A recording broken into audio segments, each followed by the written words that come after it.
उसके कार्ड में 10 बार बोल देना और फिर उससे पूछना कि मैं आप करके क्या दिखा। कट नहीं किए, थोड़ा सा सुन डालते हैं। सफेद सफेद गाड़ी में मुझे बाबा जी दिख रहा है। तो जिसने कभी गुरु महाराज को नहीं देखा, अंतर में गुरु महाराज को जानेंगे और उसकी जीवात्मा की संभाल हो जाएगी। देखो ये शरीर हमारा काल भगवान का है, हम इस शरीर के कोई मालिक नहीं है। जितने भी हम लोग बैठे हुए हैं सब जानते हैं किराए का मकान है हमारा ये शरीर। किस दिन चला जाएगा किसी को नहीं पता।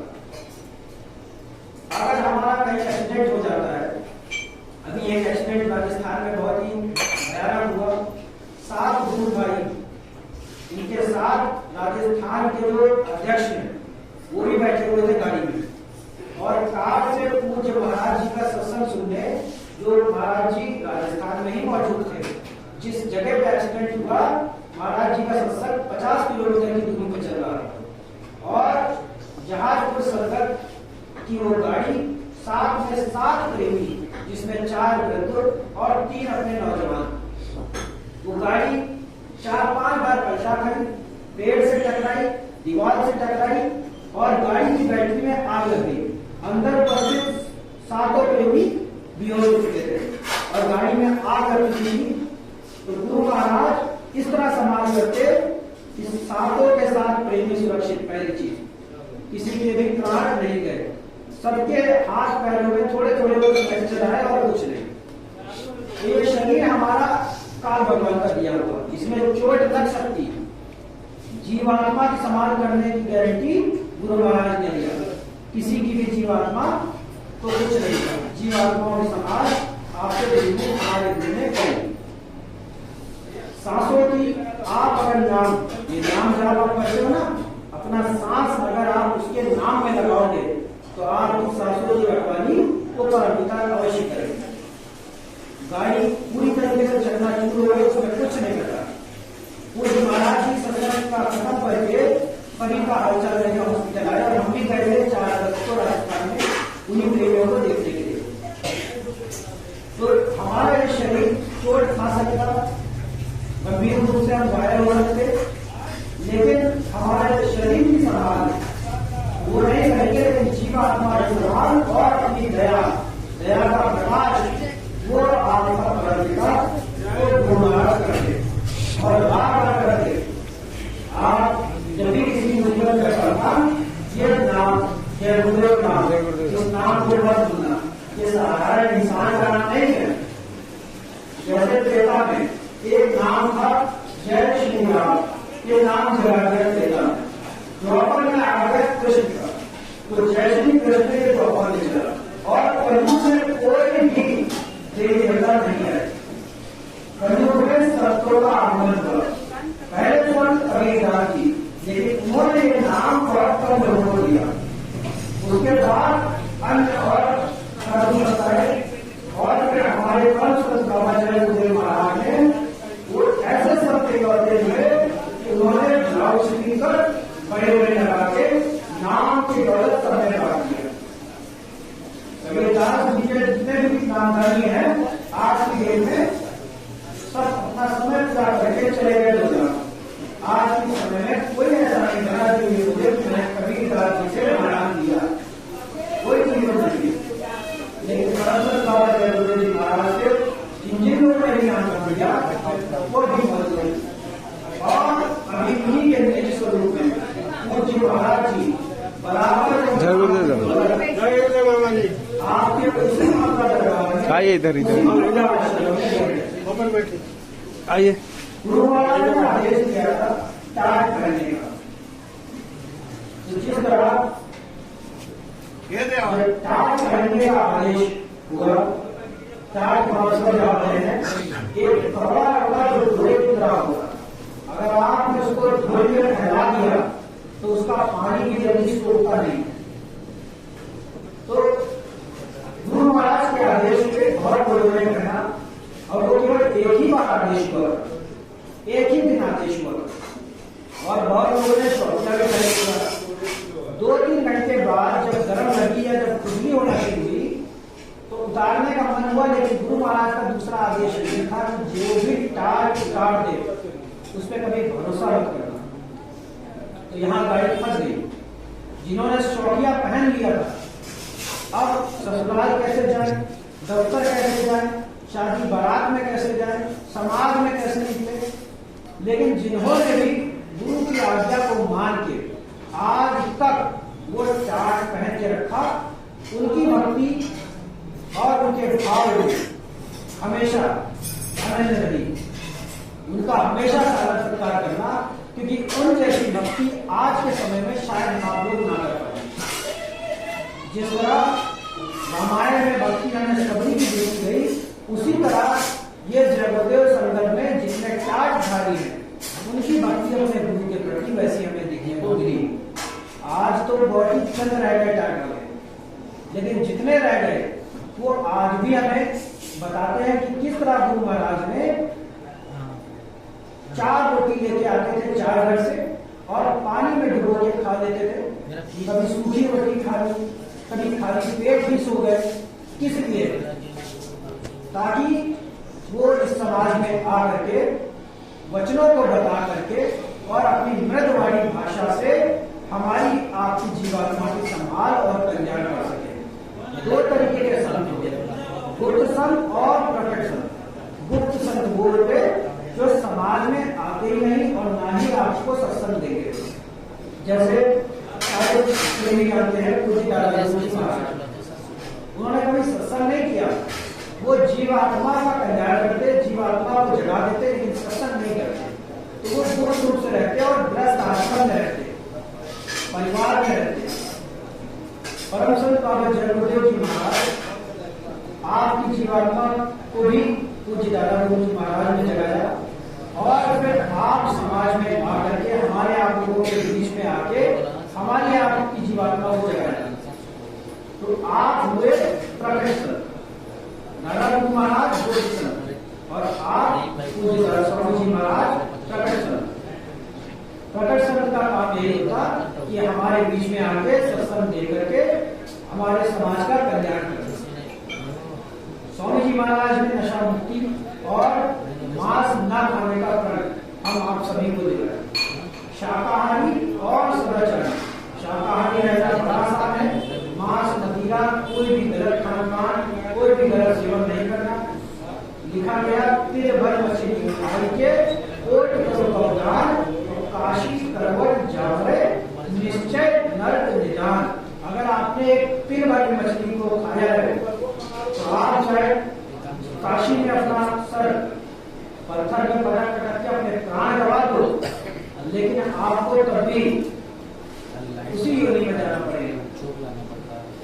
कोई आपको मुक्ति मोक्ष नहीं दे सकता, लेकिन दया करी संत सदगुरु बताओगे नाम का जपना। अगर किसी साधु संत महात्मा की दया मौज हो गई तो आपकी जीवात्मा का कल्याण कर देंगे। आपके जो भी बुरे कर्म खड़े होंगे उसको साफ कर देंगे और आपको उसी धाम को पहुंचा देंगे जहां से आप उतारे गए। और जब इस जीवात्मा को ऊपर से नीचे उतारा गया था तो 4 तरीके की परत, 4 तरीके का खोल पहनाया गया। पहला, ये जो हमारा आपका शरीर है ये है स्थूल। स्थूल मतलब ये नश्वर है।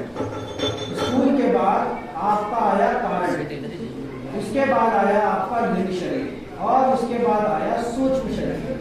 सूक्ष्म शरीर वही जो आपका हमारे देवी देवताओं के पास होता है, हवा की तरह आ जा सकते हो, ये आपका सूक्ष्म शरीर है। ये 4 तरीके के खोल को पहना करके इस जीवात्मा को स्मृति लोक में भेज दिया गया। उद्देश्य इस शरीर का केवल एक ही था, बड़े भाग्य मानुष तन पावा, बड़े भाग्य से ये बड़ा शरीर मिला। इसका एक उद्देश्य केवल यही था कि जीते जी अपनी इस जीवात्मा को आप जगाएं। इस शरीर की 2 आंख है तो जीवात्मा का भी 1 आंख है। इस शरीर के 2 कान है तो जीवात्मा का भी 1 कान है। अगर समय रहते उस आंख और उस कान को नहीं खोलोगे तो जब आपका ये शरीर छूट जाएगा तो आगे हमें जहां जाना है ना उसको देख पाओगे ना उस आवाज को सुन पाओगे। अगर अंधेरे में आपको खड़ा कर दिया रोशनी कोई मिल जाए तो आप उस रोशनी को देखते हुए पहुंचोगे। अगर रोशनी नहीं है, वहां कोई आवाज आ रही है, तो उस आवाज को सुनते सुनते आप वहां पहुंच सकते हो। तो रोशनी देखने के लिए आंख का खुलना जरूरी है, और उस चीज को सुनने के लिए आपके कान का खुलना जरूरी है। अगर आपका आंख और कान दोनों बंद है तो आप ना उसको देख पाओगे, ना सुन पाओगे, और फिर वहीं खड़े रह जाओगे। मोटे बंधन जगत के गुरु भक्ति से काट। ये बंधन जो आपने जगत में फैला रखे अपने रिश्तेदारों से, माता पिता, भाई बहनों से, सभी संबंधियों से, जब तक उस बंधन में आप खड़े रहोगे, आप ये जान ही नहीं पाओगे कि मैं केवल एक मनुष्य नहीं हूँ, मैं केवल एक आत्मा हूँ। और जब तक ये शरीर है, मेरे ये सारे रिश्तेदार मेरे अपने हैं।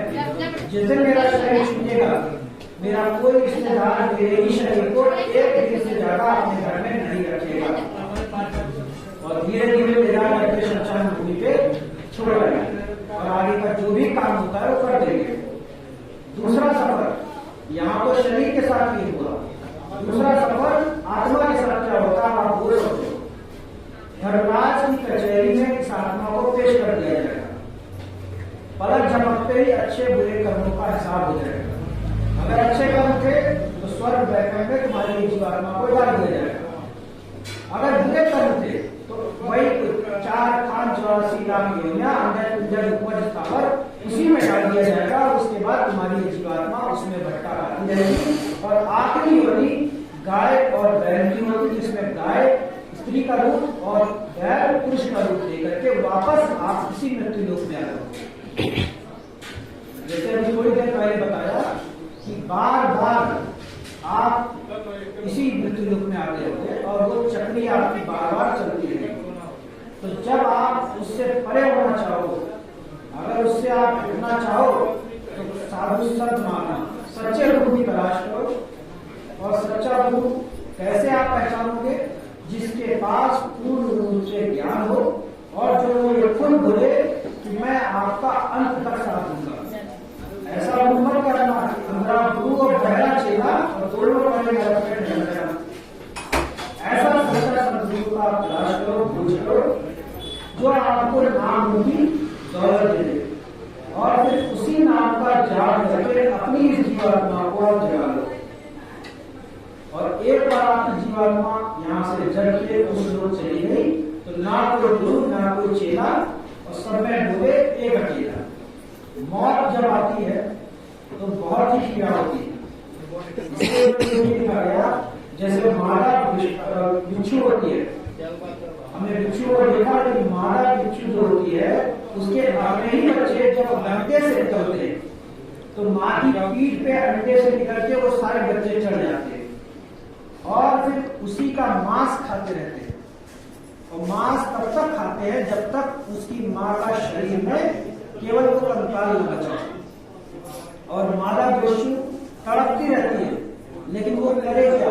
अपने बच्चों को जिंदा रखने के लिए वो खुद उनका खुराक बनने को तैयार हो जाती है। इस तरह मादा बिच्छू की मृत्यु हो जाती है। तो ये कर्मों का देश है।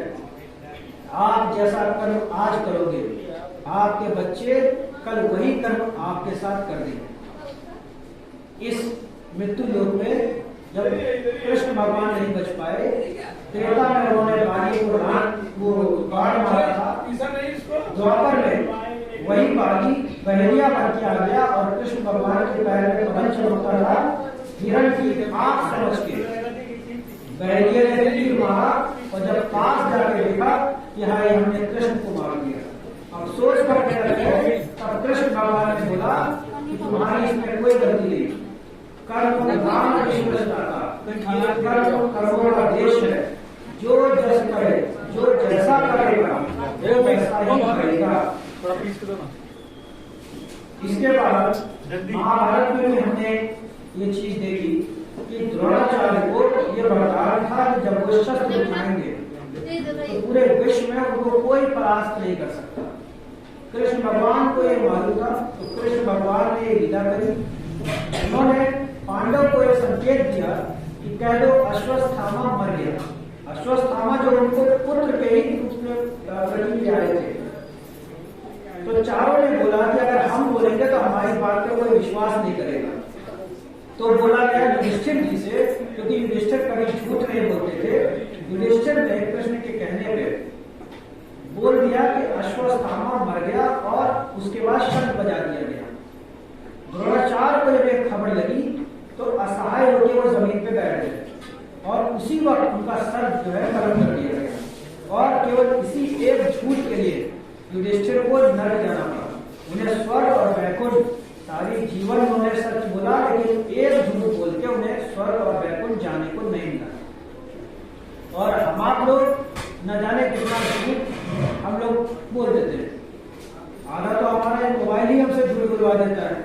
दुकान में अगर नहीं पहुंचे और मालिक अगर फोन करके पूछ रहा है कि कहाँ पहुंचे, तो मुंह से यही निकलता बस दुकान निकल गया हूँ घर से, रास्ते में हूँ और घर में बैठा सो रहा होता। तो ये फोन में ही हम आधे से ज्यादा झूठ बोल देते। तो छोटे बड़े झूठों का भी हिसाब वहां हो रहा। और जब हमारी ये जीवात्मा उस मृत्युलोक में पहुंचेगी, उस धर्मलोक में पहुंचेगी, जब धर्मलाल हमारी जीवात्मा को देखेंगे तो हमारे अच्छे बुरे कर्मों का हिसाब अलग झपकते ही हो जाएगा और उसके बाद नरकों में डाल दिया जाएगा। और वहां पे लिखा गया, लोहे के खम्भ तपत के माही जहां जीव को ले चिपटाई। लोहे के खंभे हैं जो अग्नि से ही तरह के पूरे लाल हो गए और हमारी आपकी जो भी जीवात्मा, जो खोटी जीवात्मा है, उसी लोहे के खंभे में चिपका दिया जाता और जीव हाय हाय करके तड़पता। वहां कोई उनकी पुकार सुनने वाला नहीं। उससे अगर आपको कोई बचा सकता तो केवल संत महात्मा। स्वामी जी महाराज कहते थे कि बच्चा मथुरा दरबार और साथ ही में खिसौड़ा, जहाँ पे हमारे गुरु महाराज की जन्मभूमि का मंदिर बना हुआ, तो मथुरा दरबार पूज्य धर्मपुर जी महाराज के लिए बना और खिसौड़ा जो कि इटावा जिले में पड़ता, वहां पे जो मंदिर बना वो हमारे पूज्य स्वामी जी महाराज की जन्मभूमि है। तो अवश्य एक बार वहां जरूर जाके मथुरा देखिएगा, क्योंकि वो नाम योग साधना मंदिर है। आप जिस नाम का जाप घर बैठे कर रहे हो, तो उसी नाम का साधना करने के लिए वो आपको मंदिर बनाएंगे, जिसमें ना ही कोई पंडित है। आप यहाँ के मंदिरों में पंडित जरूर देखते होंगे, वहां ना कोई पंडित है, ना वहां घंटा शब्द है। ऐसा वरदानी मंदिर है कि आपको अपनी बुराई चढ़ानी है और अपनी एक बुराई चढ़ा दोगे और जो तुम मांगोगे वो तुम्हें मिल जाएगा। ऐसा वरदानी मंदिर विश्व में और दूसरा कहीं नहीं। केवल हमें अपनी एक बुराई चढ़ानी है। आज से हम झूठ नहीं बोलेंगे, आज से हम किसी को धोखा नहीं देंगे, आज से हम ये गलत खान पान नहीं करेंगे, आज से हम ये चीज छोड़ देंगे। तो अपनी कोई भी एक बुराई, हर इंसान के अंदर कोई ना कोई एक बुराई होती है। आप तस्वीर के सामने अपनी एक बुराई चढ़ा करके जो आप मांगोगे वो आपको मिल जाएगा। तो स्वामी जी महाराज बताते थे कि ये पंच भौतिक शरीर आपका एक किराए का मकान है सबसे पहले तो, और ये किराए का मकान जिस दिन वो चाहेगा वो खाली करवा देगा। और उस वक्त आप छोड़ना नहीं चाहोगे इस शरीर को, क्योंकि आपने 40 साल इस शरीर में बिताया, 50 साल बिताया। अभी अगर कोई कमरा आपको किराया पे मिल जाए, 10 साल हमने अगर वहां अपनी जवानी बिताई है या अपना बुढ़ापा या अपना बचपना वहां पे बिताया है, तो वो 10 साल बिताया हुआ घर हमसे छोड़ा नहीं जाता।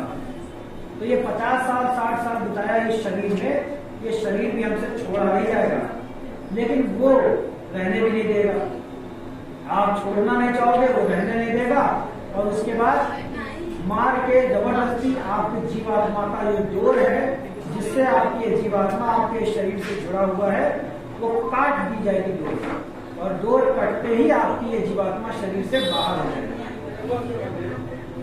जीवात्मा का ये प्रकाश है, ये 10वें द्वार से यहाँ पे है और यहीं से वो अपना प्रकाश 9 दरवाजों में फैलाती है। परम प्रकाश रूप दिन राती, नहीं चाहिए वहां दिया दर्द बाती। ये जो हमारी जीवात्मा अंदर बैठी है, ये 16 सूर्य के बराबर खुद है। एक सूरज को आप 1 मिनट तक नहीं देख सकते, आंखें चौंधिया जाती हैं। लेकिन आपकी ये जीवात्मा, हमारी ये जीवात्मा 16 सूर्य के बराबर है। 1-2 सूरज नहीं, 16 सूर्य के बराबर।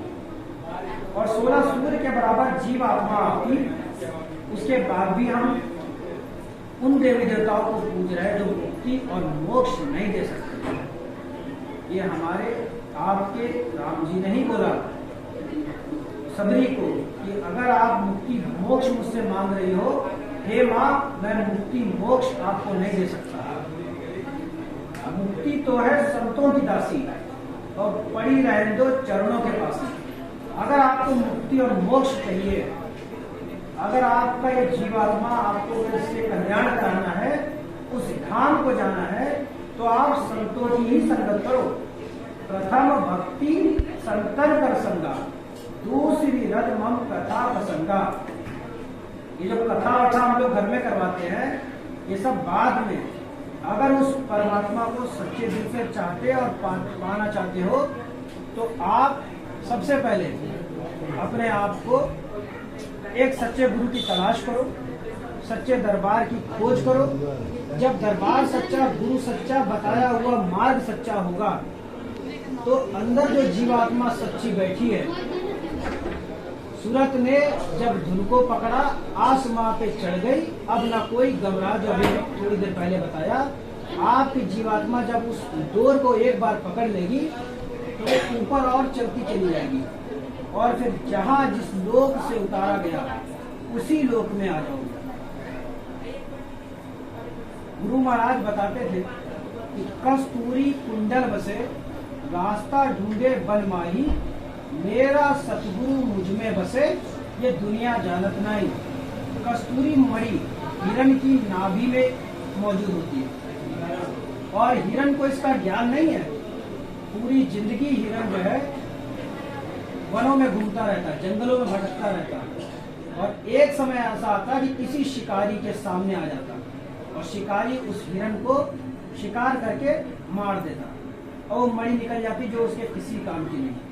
ठीक उसी तरह जैसे हिरण को नहीं पता कि ये जो कस्तूरी मणि का जो सुगंध है, ये जंगल से नहीं आ रहा, ये मेरी नाभि से ही वो सुगंध आ रही, और उस सुगंध की खोज के लिए वो पूरा जिंदगी अपना वृक्ष में, जंगलों में भटकता रहता। ठीक उसी तरह हमारे अंदर भी जो जीवात्मा है, हमें इसका मोल नहीं पता। मोकू कहाँ ढूंढे रे बंदे, मैं तो तेरे पास में, ना तीरथ में, ना मूरत में, ना कैलाश में, मैं तो हूँ विश्वास में। तुम मुझे कंकड़ों में, पत्थरों में, तीरथ में ढूंढ रहे हो, मैं वहां नहीं हूँ। मैं जब भी तुम्हें मिलूंगा, तुम्हारे ही अंदर मिलूंगा। और हंस हंस कंठ न पाइया, जिन पाइया तिन रोए, जिन्होंने भी उस मालिक को पाया, हंस के नाच गा के नहीं पाया, रो रो के पाया। और ये मीराबाई ने लिखा, ये हम आप अलग से नहीं बता रहे, ये मीराबाई जिन्होंने उसको प्राप्त किया वही तो बताएगा। अगर इस घर में छत पे काली टंकी है या लाल पीली टंकी है, तो वही रंग बताएगा टंकी का जो ऊपर जाके देखेगा। सीधी सी बात है। तो जो वहां जाएगा, जो पहले से ऊपर गए, ऊपरी लोगों का उन्होंने देखा। हमारी आपकी जानकारी के लिए धर्म पुस्तकों में हमारे ही ज्ञान के लिए लिख दिया कि जो वहां पहले गया था, उसी ने वहां देखा और उसी ने वहां का बताया। स्वामी जी महाराज कहते थे कि बच्चा अपने परिवार को इस दरबार से जरूर जोड़ देना। आपका अगर परिवार में 3 या 2 भी बेटे हैं, एक बेटे को अगर आपने दरबार से जोड़ दिया, तो दूसरे बेटे का जो समाज में रह गया, इसकी तो गारंटी हमारी नहीं, लेकिन जो मेरे साथ मेरी संगत में जुड़ गया, अंत समय में तुम्हारे पास वो बेटा जरूर खड़ा मिलेगा। तो गुरु भक्ति आप अपने बच्चों को अगर अभी से जोड़ दोगे, जैसे ये मंच सजा हुआ है, ताजे फल लगे हुए हैं, ताजे फूल चढ़े हुए हैं, तो हम आप कैसे ये सोच सकते कि जब हम बुढ़ापे में पहुंचेंगे तब हम उस परमात्मा की भक्ति करेंगे। बुढ़ापी आप अगर बासी सांस उसके लिए चढ़ाओगे, तो बुढ़ापा कहां अगर आप जवान हो, ताजी सांस अगर उस परमात्मा पे चढ़ाओगे तो वो मालिक आपके प्रसन्न रहेगा। बड़ा भय तो क्या भया, जैसे पेड़ खजूर पक्षी को छाया नहीं और फल लावे अति दूर। अगर आप खजूर के पेड़ की तरह बड़े हो तो ऐसे बड़े होने का फायदा क्या, ना ही किसी पक्षी को छाया में नहीं, और जो फल भी लगे वो भी बहुत दूर है। तो ऐसे होने का कोई मतलब नहीं है। दो तरीके के धर्म है, भौतिक और आध्यात्मिक।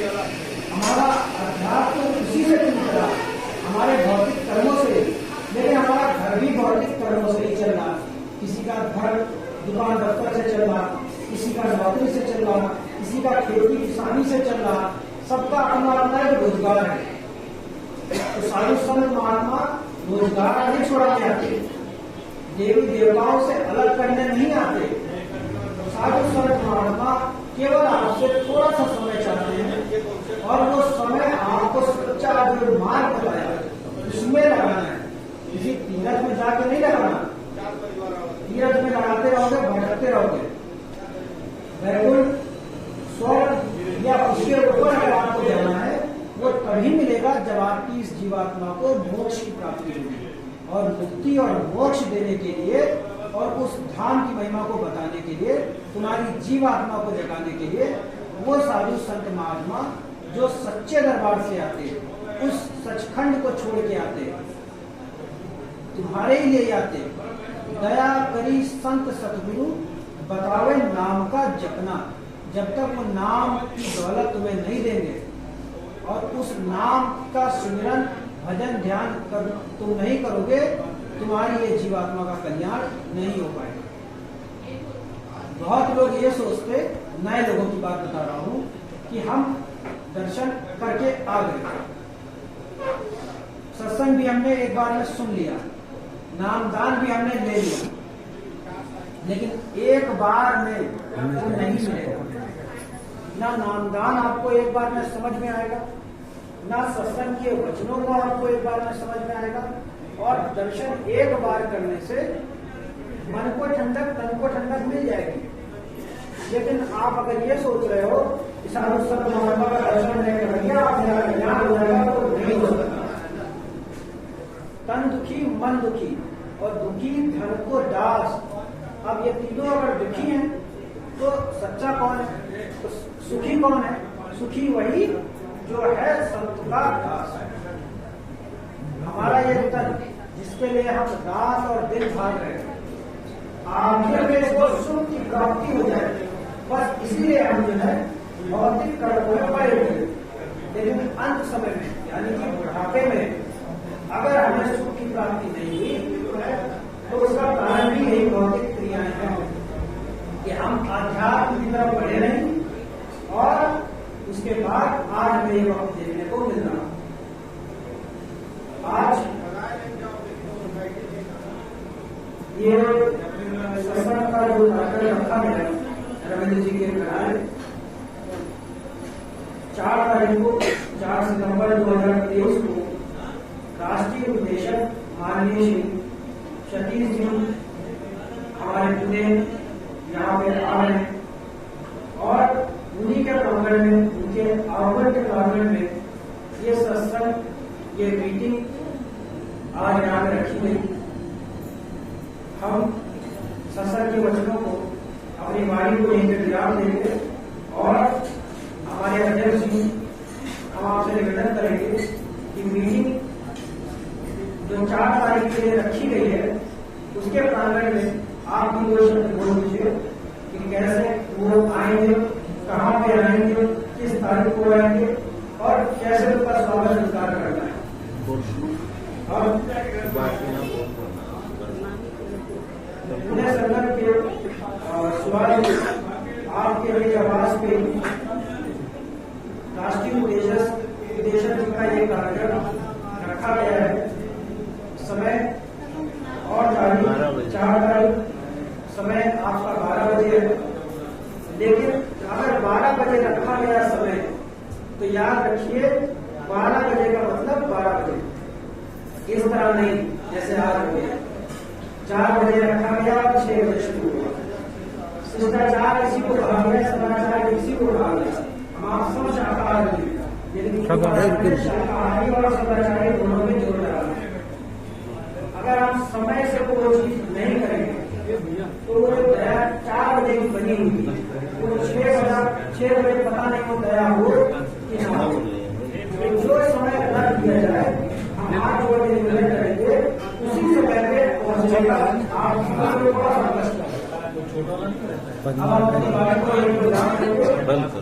आगे